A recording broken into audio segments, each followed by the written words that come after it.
Hi, everybody. Welcome to Stratosphere Lounge. I'm your host, Bill Whittle. It is, let's see here. It is the, shut up, idiot, 26th of September, and I hope everybody's doing well. I think we'll keep this one a little short tonight. We did a bunch of 3-hour tours in a row. Got all kinds of things that are going on as usual. I mean, we'll get through the questions, obviously. And let me just make a little adjustment here, as always. Nothing is ever the same. So hi everybody, and here we are. Got my hair cut and beaten into submission again. So that ought to last for a couple months, or a couple hours if I go back to Florida. I am going out of town, as I mentioned last week, for what date would I say? Today's the 25th, I think. For Dick Rutan's interment at Arlington National Cemetery. So I'll be gone Monday, Tuesday, Wednesday. Oh, God. Oh, yeah, it's still on YouTube. Hang on. Let's find out, shall we?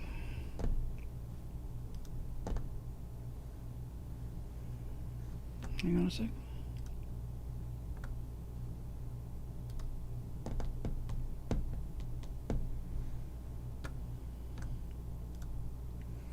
Glad you caught it. Yes. I turn it off every week, and then it turns itself on every week. Hi, Chuck. Hi, everybody. Thanks for the catch, everyone. Hi, John. Hi, all Sycopolin. Everybody's checking in. So, yeah. Let's see here. I don't really have a whole lot of stuff to lead with today, other than there's a good chance for that Dave Big Boutte to name a ship after Dick Rutan in the colonies, maybe a base or something, or a planet or something like that. He kind of deserves a galaxy, as far as I can tell.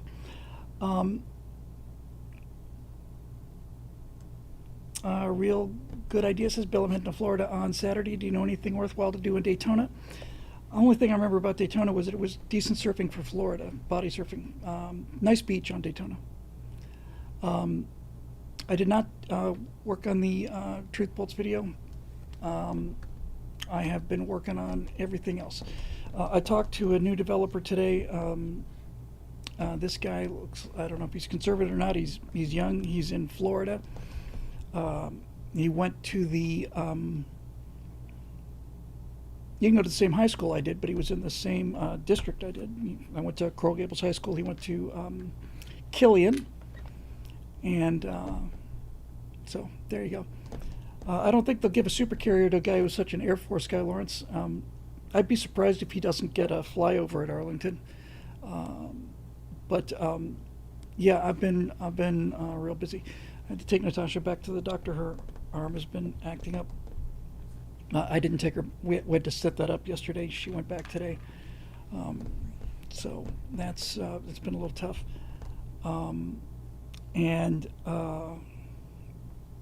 Yeah, just working on, pretty much everything.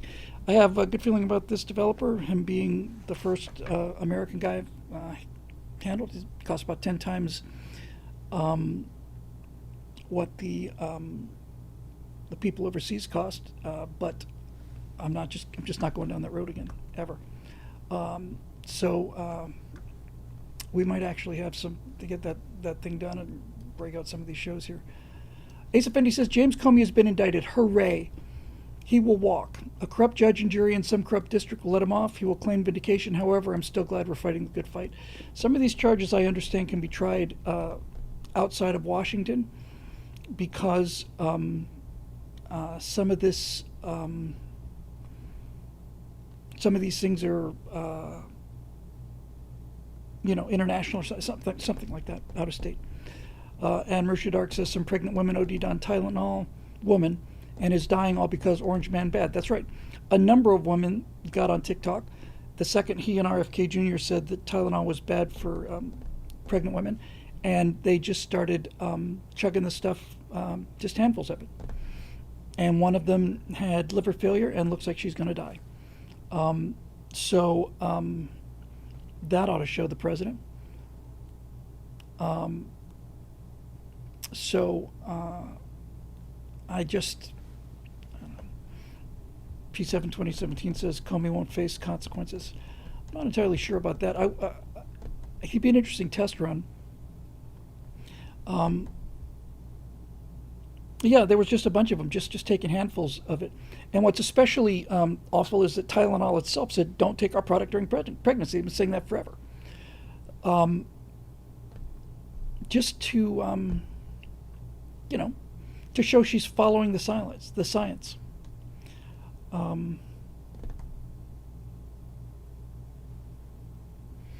John Condon says YouTube is disgorging various YouTubers. They banned like Computing Forever and Alex Jones. Yeah. That didn't last very long. I don't know what. I don't know. And what do you say about that? What do you say about somebody who who just takes handfuls of Tylenol while they're pregnant just to have a TikTok video showing how virtuous they are? I don't know what to do with that.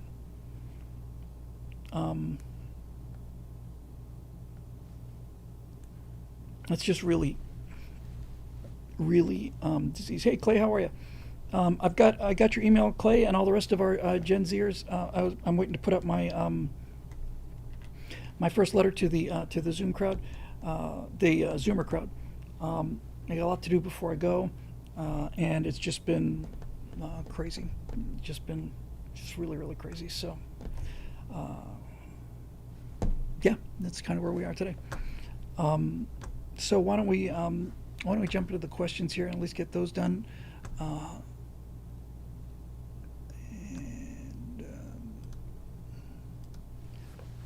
And I am hoping and expecting to have this situation finally resolved, because the kid is in Dade County schools. He's got to be.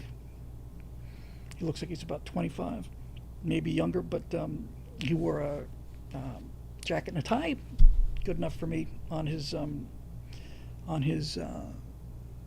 it Fiverr, on his Fiverr profile. So. Yeah, anybody who went to South Florida high school. I went to Coral Gables, you went to Killian. I said, well, at least you didn't go to Palmetto. That would have been a deal breaker.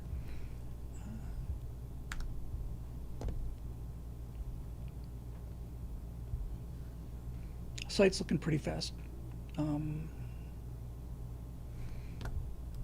That's good. Yeah, it's just one of those days, man. It's just one of those days where I just been cranking and delivered one of the micro shows and got most of the way through the second one and just all kinds of other things. So it's just not enough time in the day. TSL questions for 925 from Marusha Dark. Thank you, Marusha. So let's see what we got. We got Eric Blake. We got Marusha Dark. We got Bob Neef, Roadrunner, Capital G Geek, Steve Young. And that'll do it. Yeah, I think we'll just get through those and then I'll get back to work. I got to get some right angles up and just tons of stuff. And just get so many distractions and all that jazz. All right, here we go. Eric Blake, second time and counting. Well, twice. Don't mean to break your heart there. So last week, Bill, you talked about how the aftermath of Charlie's death has led to an unbelievable surge in Turning Point chapter requests throughout the nation. So tonight I want to focus on how his posthumous support has even gotten international. Rallies even in London held in his honor. Not enough Kirks? From the look of it, Bill, there may turn out to be a massive global Kirkian surplus. Like they say, cut off one head, two more shall take its place. In this case, 2,000, maybe a million. The self-righteous lefties celebrating Charlie's death may end up begging the whole thing was just a dream, because to them it may well become a nightmare. Yeah, I think that's exactly it. So when everything finally settles, Bill, what do you wager the international extent of Charlie's legacy will turn out to be? P.S. Speaking of London, did you see the mutual toast from Trump and Charles III during the Windsor visit last week? Talk about their mutual friendship. add that to the size of the For Charlie rally, and one wonders if King Charles can be influenced after all on the need to dissolve the current parliament. That's just wishful thinking. Um, it's just he won't do it. He's just not going to do it. The guy has been he, Charles is as left wing as they come. Charles is. Did I not see Charles do a greeting to all of our Muslim friends and speak a little Arabic or something? He's not gonna do that. Um, some memo got leaked in Great Britain about how during the Blair administration there was a lot of talking that this whole plan to open the immigration doors wide open was basically openly kind of a middle finger to people that had voted conservative, all the unwashed masses, with their uppity Margaret Thatcher and John Mayer kind of thing. I wouldn't put that past them. I think the UK is on the knife's edge of salvageability. I don't think France has a chance. I haven't seen any sign of pushback from France. I have from Italy, Portugal, Spain, Germany, Britain, England anyway, England, Scotland, Ireland. At least there's signs of pushback, but I've seen nothing in France. And of course Macron, recognized the so-called state of Palestine, maybe in the hopes that that the crocodile will eat him last. I don't know. I can't explain the motivations of people who have been handed over the civilization that they were born into for their care, and then do everything they can to destroy it. I don't understand how people like that work. So I have no insight on that. I just know that Charles is not the guy. William is an entirely different story. I think the best thing that could happen for Great Britain would be Charles's early retirement. I don't. He's just a gigantic left winger, and I've been really quite surprised. Coffee Shinato says there's a Charlie Kirk billboard in India. They were singing "We Are Charlie Kirk" in Seoul.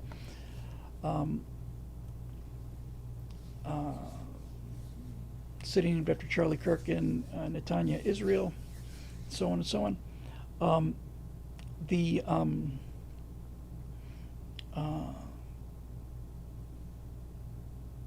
William is a different story, and I was shocked, really quite shocked, to find that that last election, Boomers were the most liberal voting group. That really surprised me. Well, maybe it shouldn't have, but it did. And I look at these ancient white-haired liberals that just some people have had an entire lifetime to get it, and they just don't. Eric goes on to say perhaps Charles can be convinced to take the win of having been crowned king after all and walk into the sunset so Britain gets William V. No, I mean either. Lady Hawk here says Boomer here, not a liberal, but I thought they would have been the most conservative. Turns out they're not. Turns out Gen Z is, at least some of the readings of the scoreboard seem to say that. But I think your constant hope for dissolving Parliament is not going to happen, and I don't think there's much hope for Canada either.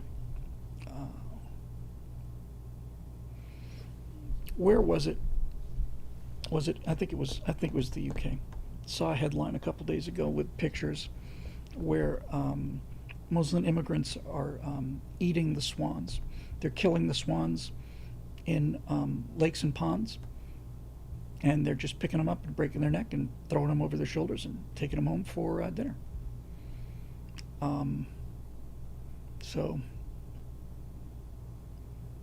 what do you say about that? That's the kind of thing that actually moves people more than I don't know. I just don't it's it's going to be monumental to do what they have to do. Um, P7 says at this point, even if the Brits change their voting habits,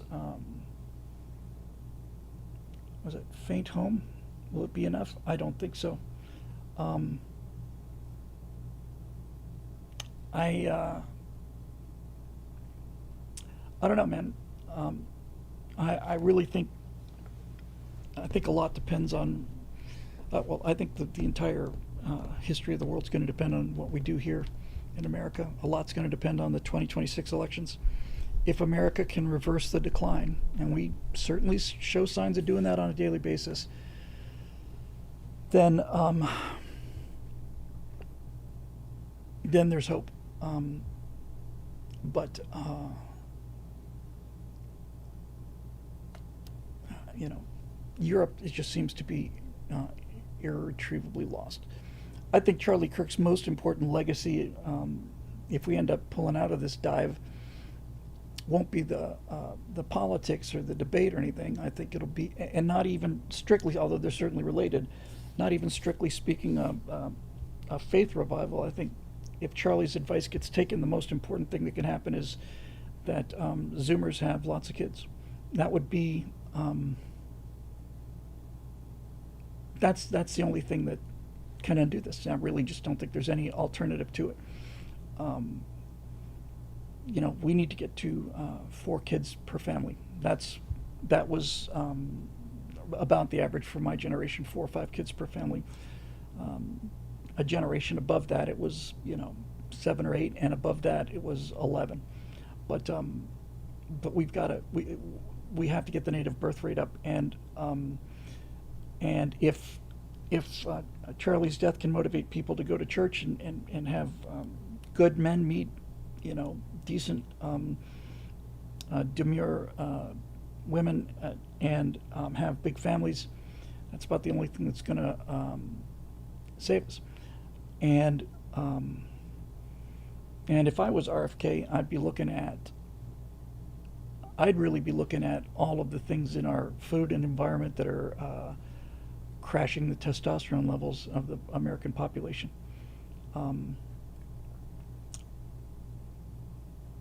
Really look at that very hard, because it's not just older people; it's everybody. It's really chronic, and I don't think it's an accident. So, yeah, that's kind of what I think here.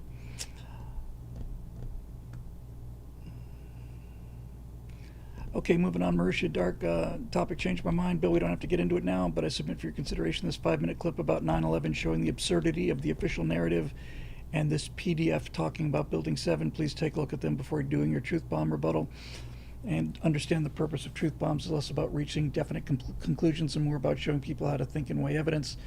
Towards that end, I'd like to disabuse you of the argument often made regarding conspiracies in general that such and such can't be a conspiracy because all those people would have to be in on it.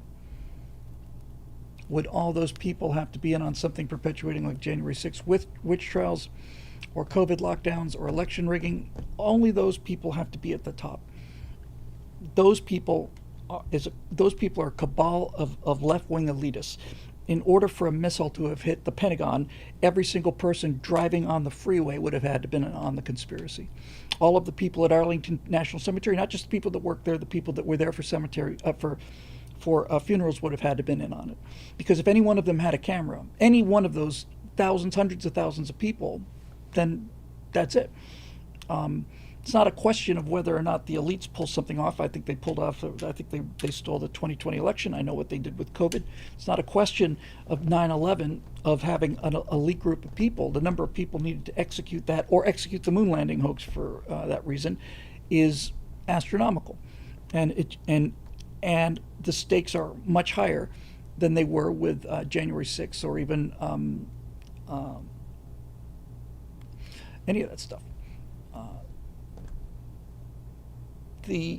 So you say the botched withdrawal from Afghanistan or Benghazi or Hillary's emails. Look, that requires Barack Obama and Eric Holder. That's what it requires. It requires 2 people. Going back further, there's the Katian forest massacre or the Gulf of Tonkin. I could go on, but you get the point. How could the government get all those people to lie about particular things? Well, let's take the Gulf of Tonkin, for example, since you brought it up. The Gulf of Tonkin resolution was passed, I think, a day after. Moshe says some people claim they did have such evidence and were largely ignored. Well, this is the age of the internet. Post me a photo that you have of the missile striking the Pentagon and make sure it's from a camera from 2001 and was developed and all the rest of it.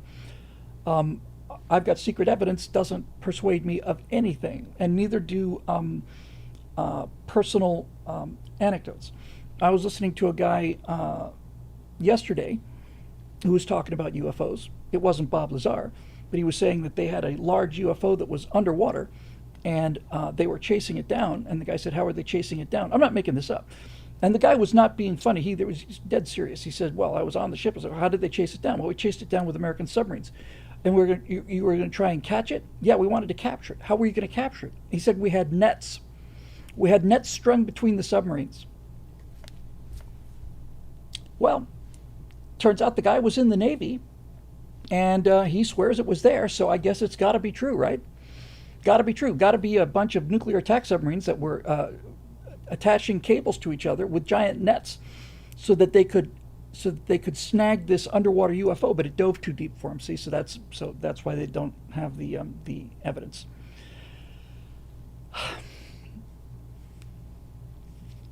Have you noticed how banal these explanations are? How weak they are, and the imagination. I saw Lazar saw a clip of recently saw a clip of Bob Lazar on I think it was on Rogan, and he was saying, "Well, we activated the reactor on this thing, and you just can't believe how much power these things generate." And Rogan leans forward like, "Really? Really? Oh yeah, it's phenomenal. It's an incredible amount of like, just huge and insane amounts of energy." And I'm sitting here to myself thinking, "Okay, Bob, first of all, what procedures did you use to start the reactor?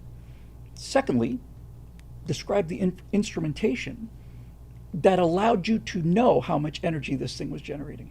What instrumentation did you use inside the saucer that displayed to you how much actual energy was being generated by the reactor that you somehow figured to turn on?" Nobody thinks to ask these questions, right? And when you listen to, I was kidnapped by aliens, really? Yes, and they had a message for us. What was the message?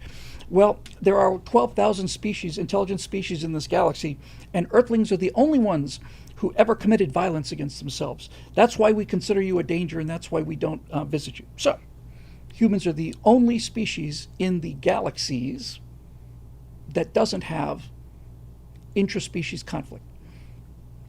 Rams butt heads, deers lock horns, chimps kill each other, but we're the only species in all of the galaxies that deserves this message. It's so banal. It's so lame. It's such a failure of imagination. All these messages are just so. They're just so. They just smell like patchouli oil, all of them, and the description of these aliens. For example, take the Greys, right? Everybody knows what the Greys look like, right? Big fat heads on these tiny little necks and tiny little bodies. If you say that they stay on board their spaceship, you at least have the consistency of the storyline. You haven't violated your universe's own rules. But when you see them walking around in the forest, their bones are going to snap. Their necks are going to break. They're just going to snap over. Size doesn't scale. If you had, those, what was it? Them? Was that movie from the 50s where there were ants that got enlarged to the size of, elephants due to radiation? If you make an ant the size of an elephant, its legs are going to collapse, and it's going to die under the weight of its own volume. When you make something bigger, you square the area, but you cube the volume. If you took a dinosaur, an elephant, and shrunk it down to the size of an ant, it would be so overpowered it would rip its own limbs off just walking. It's just so banal, and so lack of evidence. And I'm watching Rogan, And he's just lapping this up, and Lazar saying, oh, more energy output than this many stars or something. How did you read that? How did you turn it on? I want to ask Lazar how far ahead of us he thinks they are technologically. He's probably mentioned that. Somebody's probably asked him. But Lazar and all of them, I want to ask him, how far ahead of us do you think that they are? 500 years? They have anti-gravity propulsion and interstellar propulsion. They can travel faster than speed of light, violate all the known laws of the universe. Mike, I just do the show the way I do it. So, sorry. I'm not on a script, so I can't really narrow my focus. And I'm sorry if I'm all over the map, but this is how the show works. So that's the way it goes. Where was I?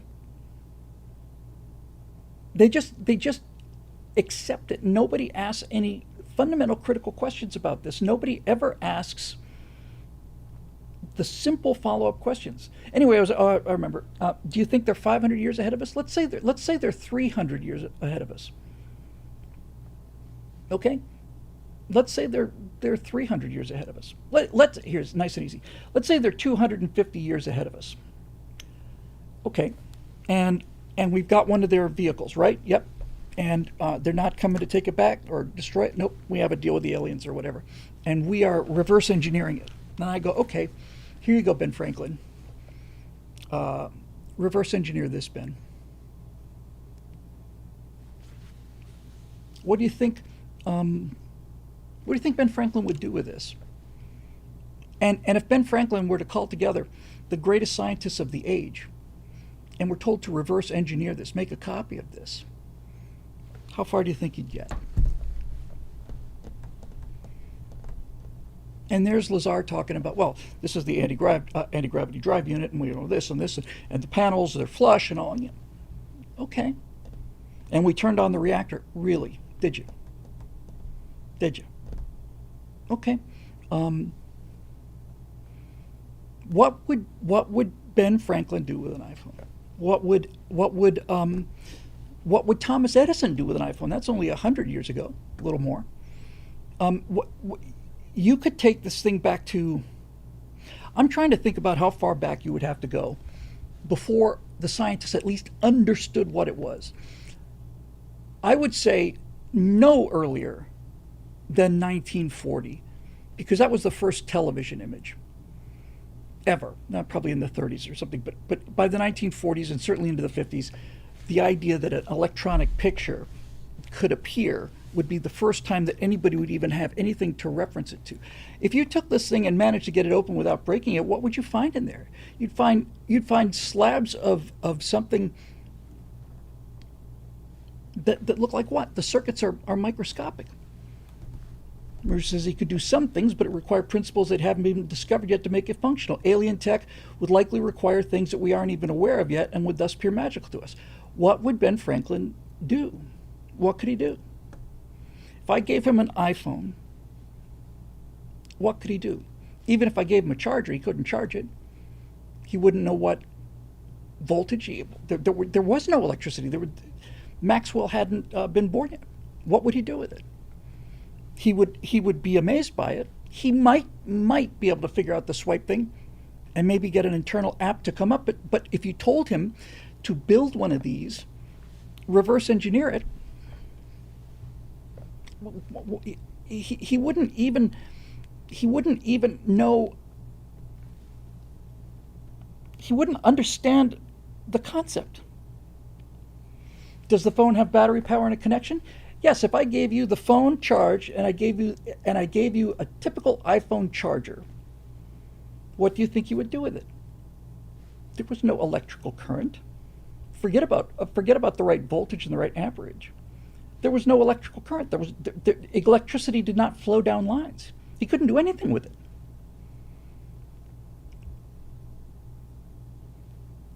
So when they say we're reverse engineering it, it just makes me laugh out loud. He's clearly lying. Oh, the energy produced is incredible. You wouldn't believe it. How much was it? Oh, it's off the scale. What scale? How do you know?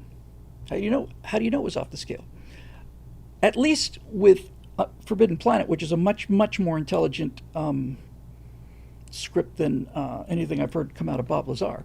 At least for the Krell in Forbidden Planet, Morbius could take Leslie Nielsen into the command room, and he could say every single one of these flashing lights is 1 power of 10 greater than the other. So when they start using some stuff, one lights up, and then maybe two, and then maybe three, and it's like everyone is a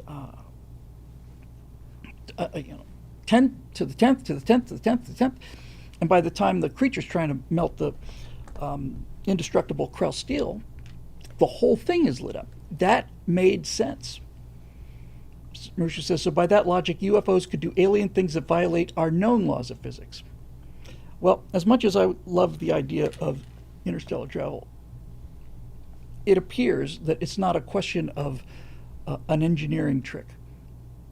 I mean, I'm gonna roll the dice and provide good cover, but if I had to bet, I mean, really bet my life on it, I don't know, man. The laws of physics are, the laws of thermodynamics don't seem to be able to change. So, I just don't, I'd like to believe it. I really would, but I don't think I do. I'll make you believe it because I want to believe it, but you know, so this whole idea of back to the question, rather, wouldn't it be true to say that actually criminal government conspiracies happen quite often and people get away with literal murder right before our eyes all the time, even in the face of overwhelming evidence and people raising hue and cry? I'll tell you what, James Comey's likely to get away with his crimes, for instance. That's not to say you should believe everything unquestionably, just that they can't all be in on it is a bad argument. It doesn't stand up to scrutiny because sometimes, yes, they actually are, or sometimes they didn't have to be. I'd like to dive deeper into this further. Evidence of chronic government conspiracy spanning decades on both sides put forward by John Perkins' Confessions of an Economic Hitman and Mike Ben's detailing the history of NGOs. So let's take Hillary Clinton's email server. How many people need to be in on that? Hillary. Everyone who got an email from Hillary, top level email, so you could probably include obviously Obama and probably Comey and all of these deep state operatives, so 5, 6, 7, something like that, maybe 7, 8, 10 people. How many people have to be on 9/11?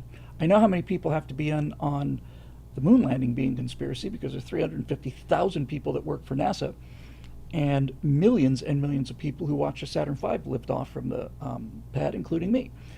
And so it's one thing when I say not everybody can be in on it. I'm talking about tens of thousands of people. And the same thing goes for chemtrails. They require tens of thousands of people to be in on it. And be in on what? Oh, we're going to poison Americans. Wait a minute, I'm an American. Yeah, but we're going to get you to fly over the country. We're going to have you drop poisons on people. Including my family? Yep. And if you don't do it, we'll kill you. But if you do it, we'll pay you a lot of money. Yeah, but you're telling me I'm supposed to poison all of my friends and family and stuff. Yeah. No, it's all to make Dick Cheney rich or whatever. Where do you go with that? You know, I mean, I don't really know what to say about those kind of things. It's very difficult emotionally to even engage the argument because it is. Like I said, my favorite argument of chemtrails I just came up with a month ago. I said I'll probably do it on camera too, I'll check. But I could probably spray my hand with Raid ant killer and then lick it. And I know it wouldn't taste good. I don't think it'd make me sick. I know it wouldn't make me very sick or else they couldn't sell it, right? So I just took enough ant poison to kill 500 ants. And so to kill an insect, it's not so difficult. Kill a person's much harder. If you want to kill insects with poison, you have to fly 5 or 6 feet above where they are. Not 50 feet or 5,000 feet or 50,000 feet, you got to fly 5 feet above them, because the aerosol in the pesticide disperses so much that it's no longer effective if you fly much higher than 5 or 10 feet above the crops. So if ants are so much easier and insects are so much easier to kill than people, what the hell are you doing spraying up at 35,000 feet? Do you realize the volume of air between you and that jet up there? The volume of it and the dispersal in 3 dimensions?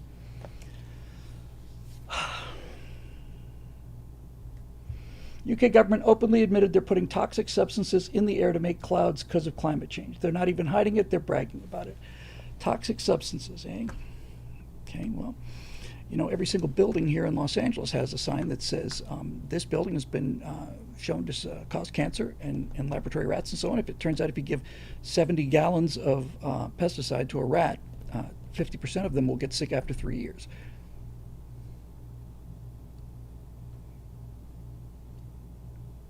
I think this is a great idea, and it doesn't need to be all you need to do is just inject water, but let's see what they're saying here. Engineering chemicals successful, temporary record hot years, emissions, blah, blah, blah. However, solar radiation could have unintended consequences, shifting rains and so on. Okay, the beautiful thing about genuinely, intentionally creating dense contrails is that if it's turning out it's screwing up the planet, you stop doing it. It's not the same thing as putting dust into the stratosphere. Climate tipping points, research, so uncomfortable truth, current warming trajectory, blah, blah, blah.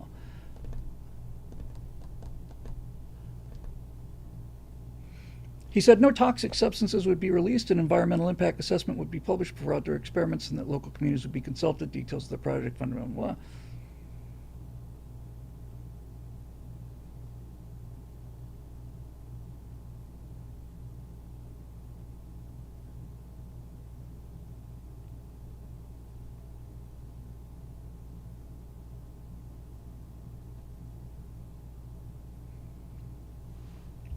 I don't see anything about them admitting it. I just skimmed the article, of course, but it doesn't mean it's not there. But there's an official denial of it, so I guarantee you they're not spraying cyanide. And frankly, you could have every jet in America spray cyanide over the population at 30,000, 35,000 feet, and no one would notice it ever. They could do it all the time, and no one would ever notice it. Most of it would, in fact, virtually none of it would even reach the ground. So, what do you want me to say about that? Yes, it's not. It's usually just water. Sometimes you use like silver halide or something like that. I think it makes the water droplets bond a little better or something like that. But it doesn't matter. It doesn't matter. Roadrunner says the jet stream would blow the chemtrail stuff over to Europe. Excellent.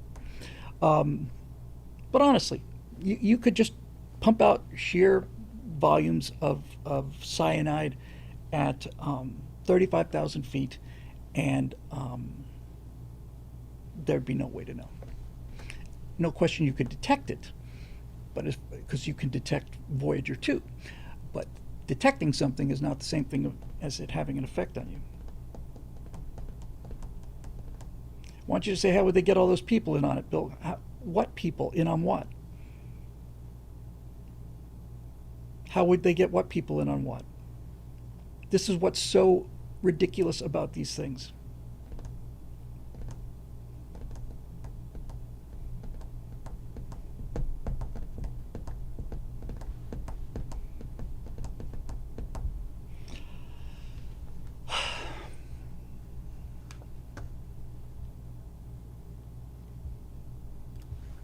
Anyway, Bob Neef. Hypothetically, what would happen if all the Jews in Israel simply ceased to exist tomorrow? I don't want this to happen. It's just hypothetically speaking. What would the Middle East look like in 1 year and 10 years? Well, it look like Gaza. It look like Syria. Look like every other country in the Middle East. It looked like Cairo. It wasn't too long ago, maybe 10 years at the top end, maybe less than that. I don't remember. I just remember it was something that I dealt with politically before. It's not the first time it's happened either. but some number of years ago. You said the chemtrail stuff wasn't happening, not that it wasn't effective. I showed you an article in which the UK government is doing it. The UK government is doing it to make clouds, Marusha. It's not spraying poisons. You can make clouds. You can make clouds out of anything. The clouds, my entire point is that if you make a tube of clouds behind a jet engine, and you look at the volume of air that has to cover for it to be poisoned by the time it reaches the ground, if it ever reaches the ground,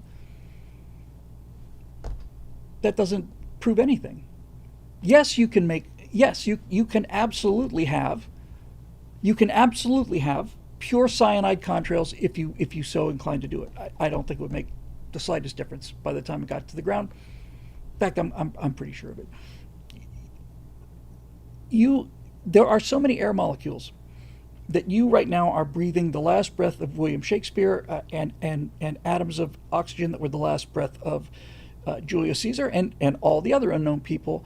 It's kind of a titration issue, if I understand the term correctly. It's a question of how diluted are these chemicals. Lord Bio says small amounts of dangerous things can be safe, and microscopic, virtually undetectable amounts of dangerous things can also be completely safe. If you want to spray people and poison them, we have had some experience with this as a species, you know. You have to enclose them. You have to put them in a box.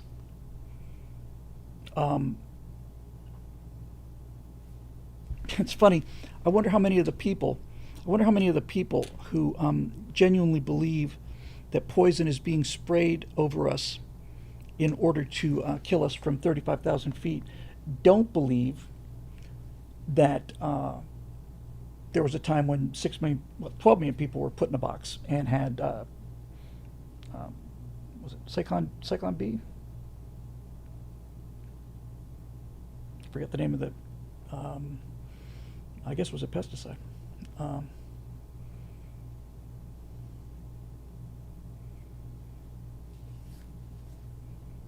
So, no, the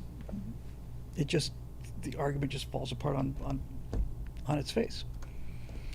Back to the question about Israel.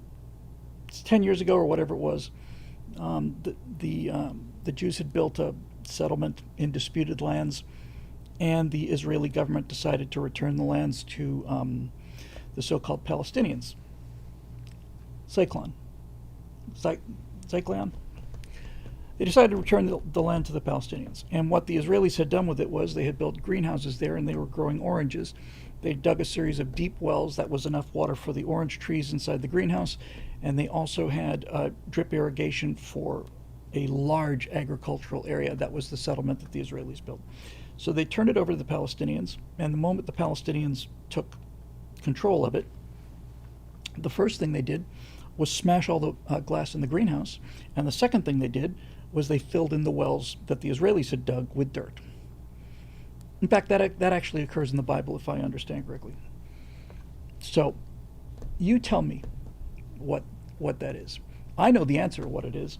I know why the Palestinians smashed the greenhouses of the orchards and filled in the wells that the Israelis had dug to hand them over a completely functioning agricultural miracle in the desert. They did it out of a sense of inferiority. They did it because they know they can't do it themselves. And the idea that the Jews could do it and they can't is so emotionally intolerable for them that they just had to smash it. And we see this all over the place. All over the place. Yeah, I know, Astronerd, that's a great point too. I'm going to use that as well. Back to just real quick, look at the old films of B-17 bombers all over Europe in 1944. Those white streamers are H2O condensations from burning high-octane gasoline. They're not chemtrails. Yeah, the sky was just white with them, just black. You couldn't see the sky for those bombing raids. When we started to get 1,000 bomber raids, it took 3 hours. 3 hours for that bombing strike to pass overhead. One continuous line of squadrons, probably 4 at a time or 6 of B-17s. It took 2-3 hours for them to fly overhead, and you couldn't see the sky behind it because of all the contrails that they were putting out. So, yeah. So anyway, back to the Palestinians. That's what they do. That's why they eat swans, and that's why they defecate in the streets and smash things, because they can't build it themselves. It's intolerable for them to be able to have to look on what somebody else is able to do and know that you can't do it. That's why they have to destroy it. That's why when you have we've seen this many times too. Let's say you take a top luxury hotel, right? Top luxury hotel, and you turn it into a migrant refuge. You would think that the migrants would be so amazed and impressed, or immigrants, I should say, or illegal immigrants, or whatever the case may be. You'd think they'd be so amazed and impressed that they would be scrubbing the toilets on an hourly basis in order to maintain it. No, that's not what they do. They go pee in the halls. And when the Soviets took over in Russia, the first thing that the Red Army soldiers did when they got a hold of the Tsar's palaces was first of all, they drank all the wine, and then they defecated in the hallways and ripped up the priceless paintings with their bayonets. It's what savages do. And this is the thing that gets clearer and clearer to me as I get older and older. There are builders and there are destroyers, and I suppose there are people that are neither. But the destroyers cannot tolerate being in the presence of people who build things. So we'll kill the swans and eat them, right? And we'll tear up the carpets, and we'll slash the paintings, and we'll trash the city. Why not? And somehow the left has managed to convince us that we're animals and that we're evil for trying to stop that. Just for trying to stop it. I've told you before, when I was a limo driver, I was driving this woman as usual, from San Marino by Pasadena to the airport. We were driving through a pretty rough neighborhood, and she wasn't even speaking to me, she's speaking to herself. She's leaning against the window of the hallway. We're going through this neighborhood. I just picked her up, and it's a really nice place in San Marino. Undoubtedly, she was extremely rich. And she just looked out the window and said, if we switch places with these people in a year, this place would look like San Marino, and San Marino would look like this place. And she's right. She's right. So there it is, folks. You can pretend it's not true, but it is, and that's why it's not just the numbers of immigrants. It's also a question of what cultures are they coming from. Up until Ted Kennedy voted to change the immigration status, the people who were immigrating to America were immigrating from first world countries. Now they're immigrating from third world countries. And much as we thought that the United Nations, in our naivete and our general optimism, in 1945 we thought, well, if we start the United Nations, we'll cause places like Uganda and Cuba and Venezuela and China and all the rest of them, we'll have them rise to the level of Western civilization. That's not what happened. What happened is everything else descended down to the level of, Cuba's on the International Rights Committee chairman.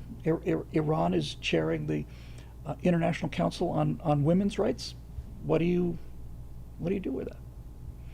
That's a great question, Dr. Vinny Boombots. Hey, Doc, I know one of your patients. What is the second world country? The second world used to be the Soviet communist empire. So the first world were the free nations during the Cold War of the West in Western Europe. The second world were the communist bloc nations, and the third world comes from the unaligned nations that were neither.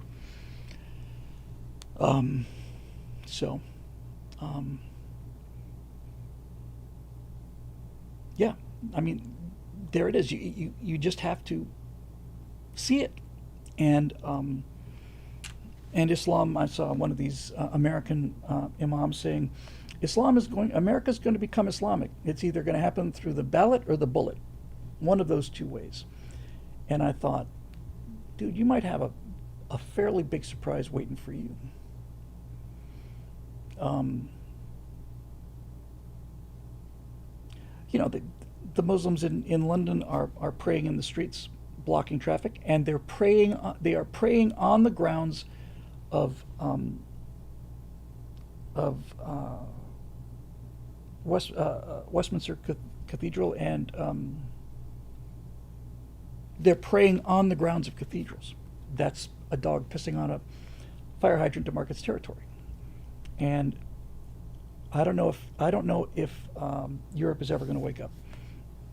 And I don't know if America could win that fight. But I'll tell you one thing: this country, there would be quite a wouldn't be as easy.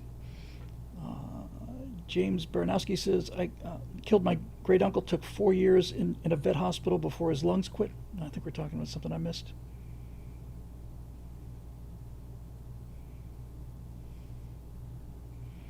The UN needs to go. The UN needed to go 40 years ago. Once it became clear how corrupt it was and how absurd it was, they should have just gone and just get rid of it. And a lot of these diplomats from all over the world, they like the UN because they come to the UN as ambassadors. They get to live in New York City, high on the hog. I say, get the U.S. out of the UN, and then move the headquarters of the UN to Mogadishu, or I don't know, Riyadh, or Caracas. You know what I mean? Move it there.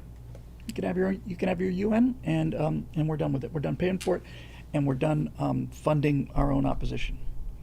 The thing I'm most excited about with this declaring Antifa a terrorist organization is not watching these Antifa man babies getting arrested. It's thinking about the fact that if they start tracking the money back, USAID was a taxpayer funded left-wing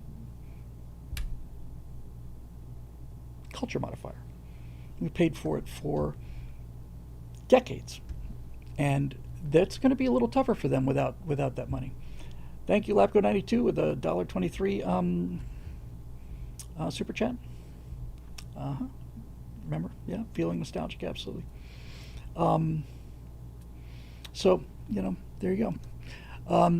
Roadrunner, greetings, friend Bill. Hey, Roadrunner. For decades, the U.S. military has trained their pilots on air combat maneuverability against possible aggressors. The Air Force's Red Flag exercises and the Navy's Top Gun training have produced some of the best combat pilots in the world. Now that space has been added to the air, land, sea domains for national defense training, the United States Space Force is getting into the act and is in the process of procuring aggressor-style satellites to train Space Force Guardians on how best to defend our space assets from enemies. Is this a great time to be alive for space geeks? I cannot imagine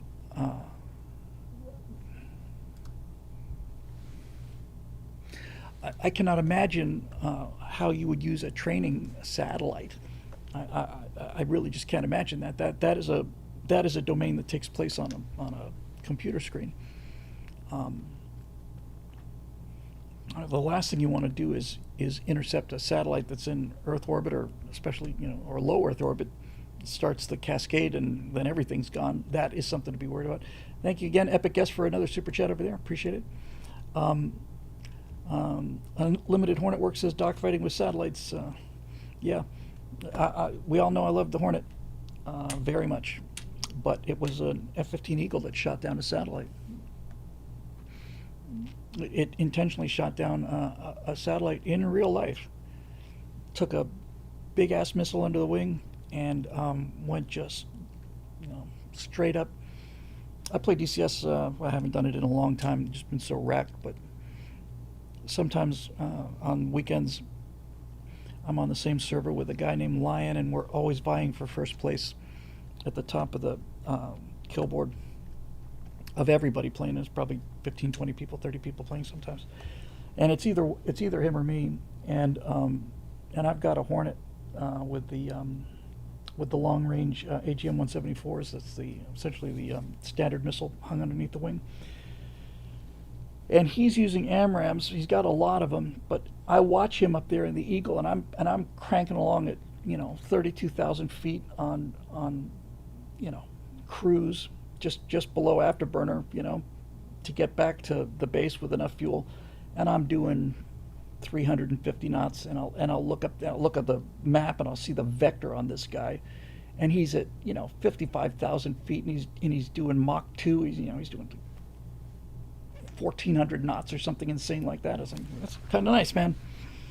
The Hornet is an awesome bird, but she not super quick. Anyway, Roadrunner, I think the kind of weapons that Space Force needs. I have heard that we have the ability to create an electromagnetic wave. Like there might be like a series of antennas that can actually fry the electronics of anything that passes over a line that we could draw in the sky. And I wouldn't be surprised if that were true, because that's not science fiction. But that's the kind of weapons that we need. And no, I was not inverted. No, I was not inverted. The times I got shot down, which wasn't too often, I played till I get shot down. Once I shot down, I quit for the day. I'm done. But the times when I have got shot down, it's because I got too aggressive. I'd see like a bunch of guys. I'd knock out a couple guys that are closing, and then I just keep closing with them. What I should have done is knocked out the far guys, run away, built some separation, turn around, fired some more long-range missiles, and run away again. But nope, I see them coming, and I just start closing on them, and next thing you know, I got 5 of them around me, and take out 3 or 4 of them, and one of them scores, which sucks. So we'll see.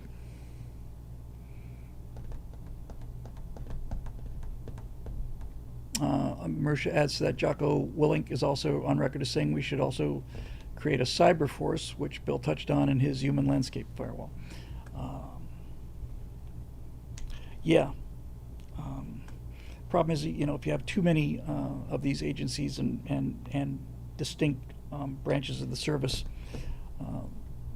interagency communication can be a problem. But honestly, it would be good to have like a center that controls it. And obviously, we've got something. Chinese hackers and cyber stuff is very, very good, because they put so much money and effort into it. They got a lot of smart guys over there who are good at this kind of thing. They're not great innovators, but this kind of thing they're just terrific at. But I don't believe that we're just sitting there doing nothing, sucking on our thumb and hoping things turn out okay. So, I suppose someday we could see. Capital G Geek. Greetings from the swamps of Northern Virginia. Weapons was pretty good. Too dark to see in places, but creepy and scary. Okay. I disagree with your take on the death penalty for just extreme cases. My theory of punishment is that it must A, make the victim whole, restore what was taken, or compensate for it. B, be punishment enough so that society feels justice has been done. And C, provide a deterrent to all to future crimes or other criminals. For a deterrent effect, all punishments should be public. Yeah, there's something to be said for that. Robert Heinlein was a big believer in this.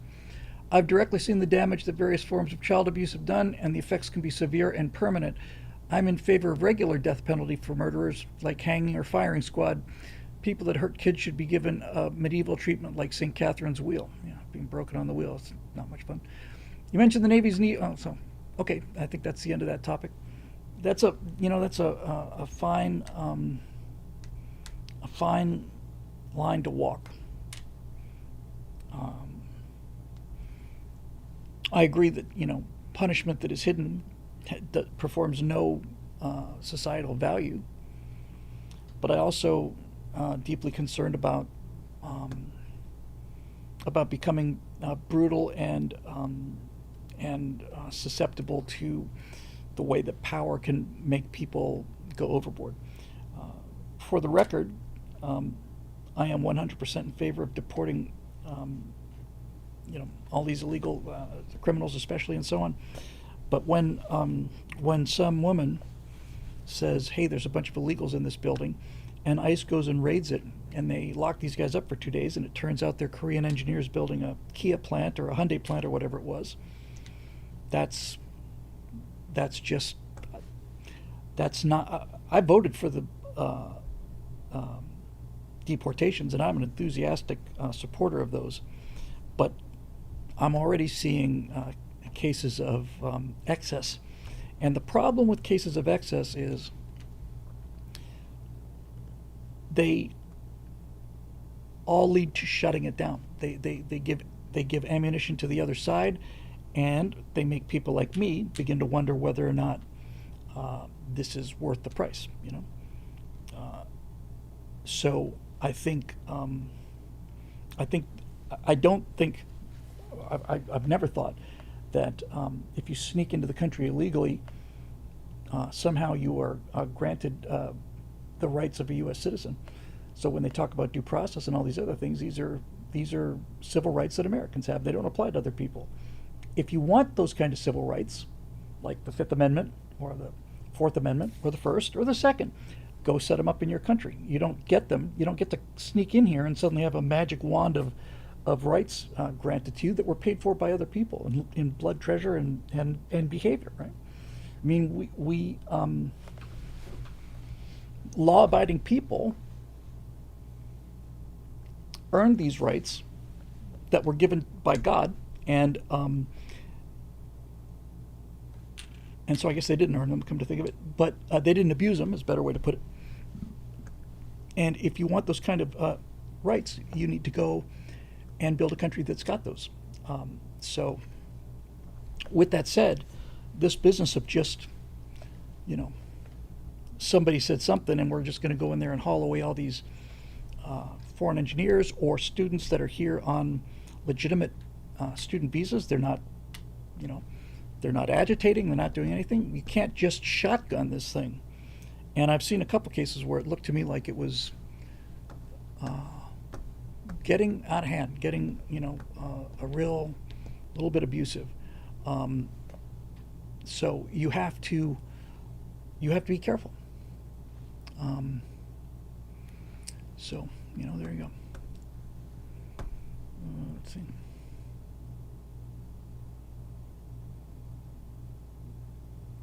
Just checking back on the comments here.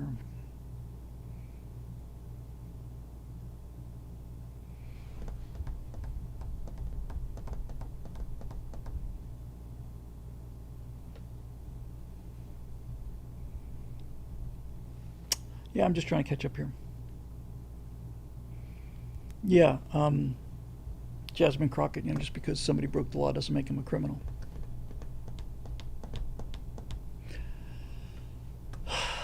Have you seen the footage of Jasmine Crockett after she either won her seat or something? And she's actually very demure, just got out of a nice school. She's very well spoken, no ghetto at all, none. The whole thing is a giant act. It's just a giant performance art piece, and that makes it even more reprehensible. So there you go. Steve Young.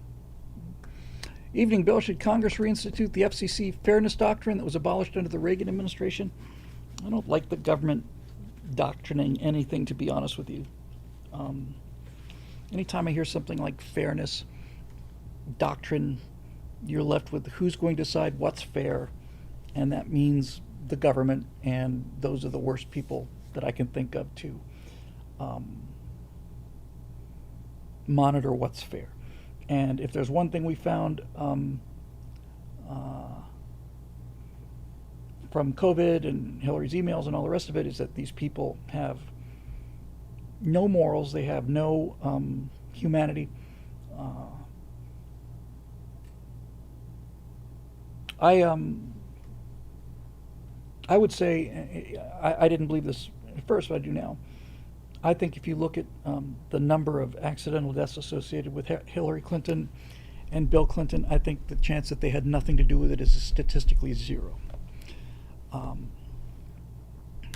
I really would like to see that woman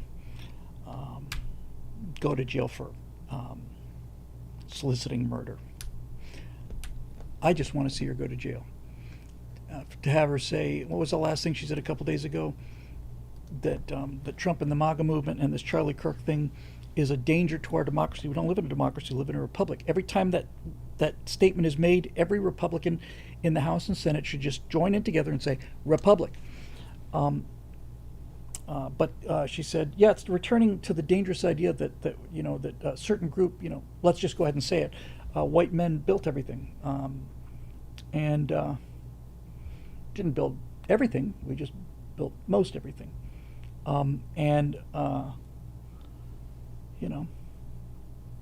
There you go. Eric Blake says, hey, Bill, considering how lethal injection is merciful and quick, I didn't see the video, I saw a title for a YouTube video, it says it's neither, but anyway. And firing squad or hanging have a romanticized element to them, soldiers, pirates, Western outlaws, and so on. So if we want a deterrent, why not bring back the chair? Because the admonition against cruel and unusual punishment is an appropriate and moral restraint for moral and decent people. The electric chair is horrific, and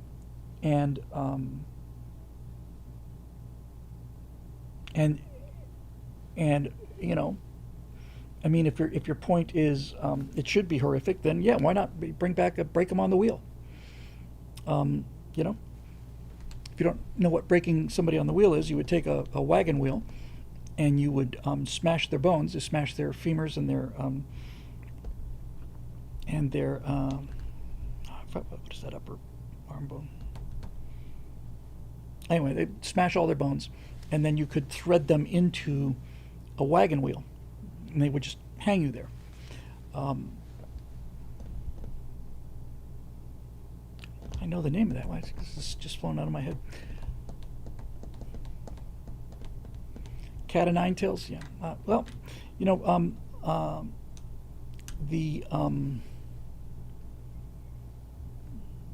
it just, I was talking with the second Mike Rowe show I'm doing is about animals, and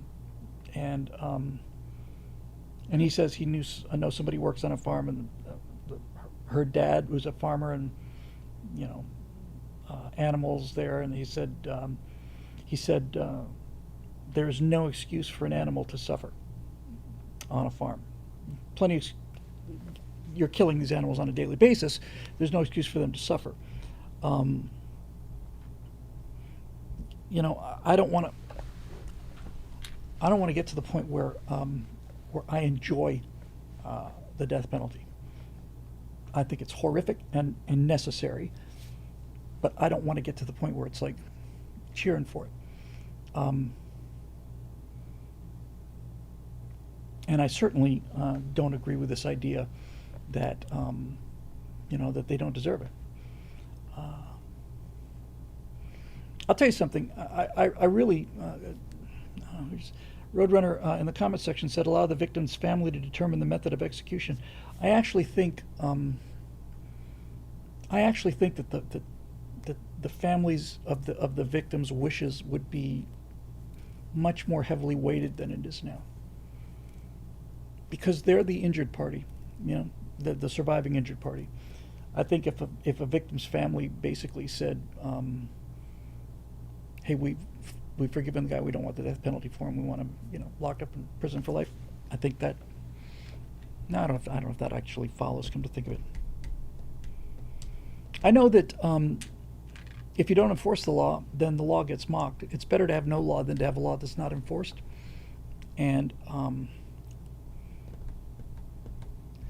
P7 says, I don't want to enjoy it, but I do think it should be public for some people.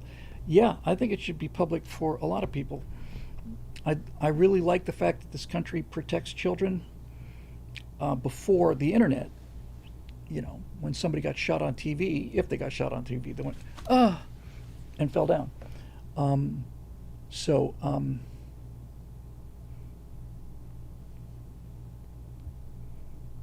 on a second.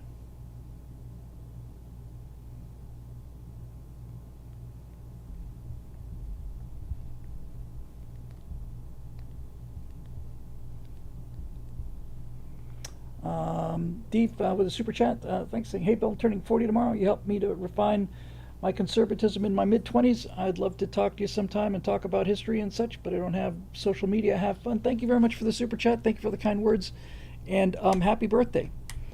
I turned 40 myself just a short time ago, and the good news is it's down here all the way from here. No, man, it's 40's you're really entering the prime of life now. So, congratulations, happy birthday! Thank you very much for the super chat. That's happy birthday.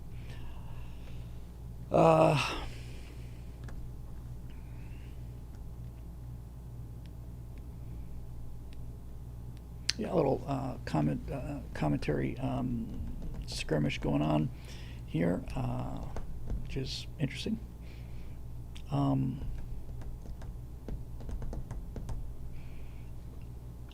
I don't. I think one of the things that's and that's the last of our questions, I believe. Yep.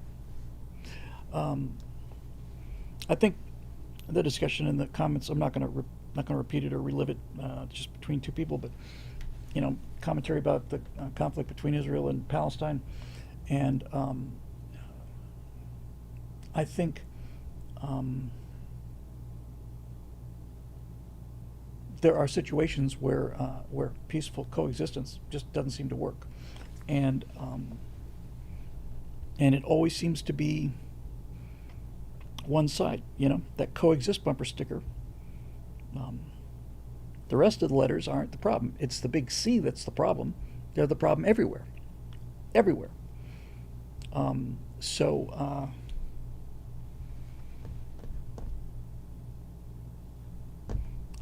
That's the problem. Lapgoat92, the super chat. YouTube keeps screwing with me. I can't give my reasonable, inoffensive take on the subject. Happens a lot when you make sense. Yeah, I noticed that. So anyway, yeah, like I said, I'm doing a short one tonight, but I'm a little racked and I just got so much to do, and I've got to go away for 3 days, which I really didn't want to do. Dr. Vinny Boombat says, "Bill, did I fall asleep listening and dream it, or did you mention bringing back Firewall?"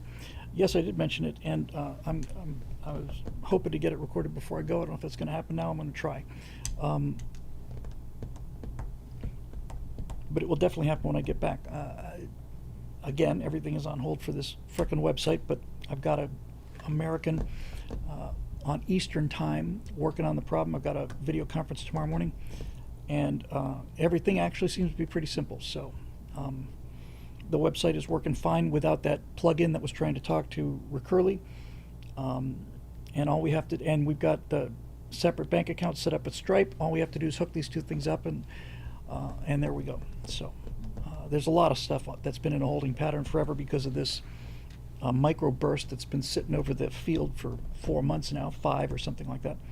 And I was looking at the people that could do this today. I found somebody who claimed to be an expert that could do it for a 20th of the price of this American guy, and I just said, no, I'm not doing that again. I'm not. I can't take it. I can't take it. This guy was recommended as a professional. So a micro burst. That's exactly right. That's clever. Yeah. Just made my night, Bill. Oh, there you go.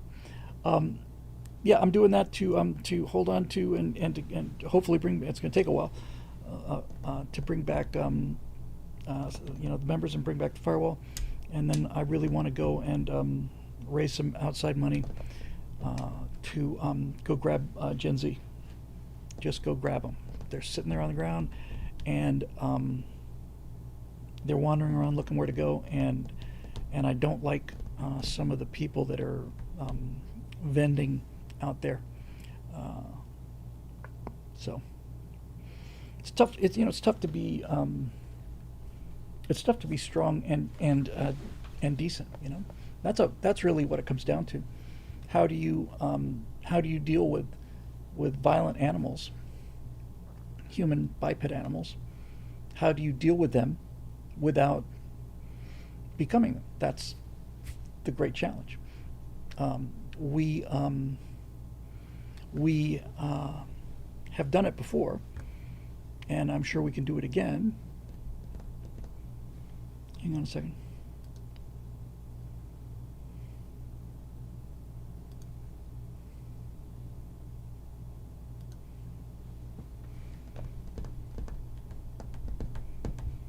And so, I think that's what we will have to do again. We'll see. Anyway, at least we got through the questions, and I've still got a right angle to edit and post and some other things I have to deliver. Should be in here early tomorrow, though, and I've got Saturday and Sunday. So hopefully I can knock this thing out. We'll see.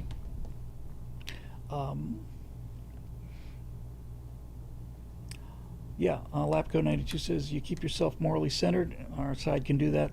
The left cannot. Yeah, they don't want to, and they're not. They don't have the neurons for it. They don't have they don't have the brain structure for it.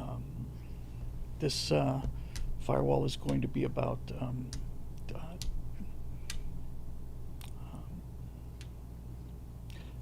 what is it called? The actual term is cluster B personality disorders. And so, the thing about the firewalls is one of the reasons I think they fell off is they just became like opinions, and what they're really supposed to be is ammunition. It's supposed to be some substance, get some education out of there, come out of them feeling better than, or at least smarter than you did before. So that's where I kind of want to look at is it's kind of people that are drawn to this ideology. What's wrong with them? Because there's something really, really, really, really wrong with them. And the nice thing is when I start talking about histrionic personality disorder, for example, I got lots of video to back that up.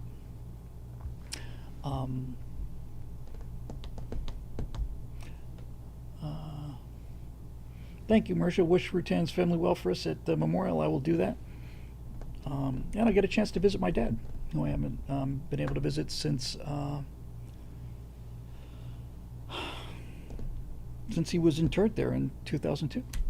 So that's 23 years. Long time. Long time.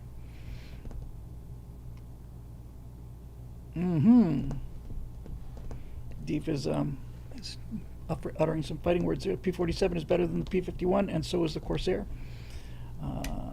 P-47 pilots say if you want to, something to the effect of, if you want to look good in a photograph, stand in front of a P-51, and if you want to come back from your mission, stand in front of a P-47. Difference between air-cooled and liquid-cooled, those P-47s, the jug could take a lot of damage. Plus 8 50 cals instead of 6. It's a beast. It's just a flying beast, the P-47. And I love the Corsair. I love it. Still gonna, I don't know, man. P-51 is just sweet looking airplane. All right, anyway, you get the idea. So I'm gonna let these guys continue their argument on the chat stream, but in any event, I think that'll do it for the rest of us. So no show on Monday. I'm not gonna get back till Wednesday, I don't think. So we'll see you a week from tonight.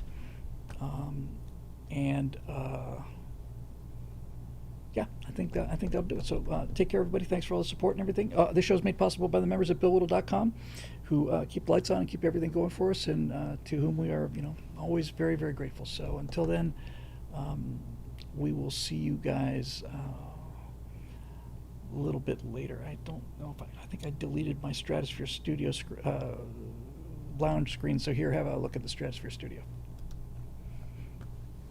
Okay, Twitch. Don't have to go home, and you can stay here, but I gotta get going. So we'll see you guys next Thursday.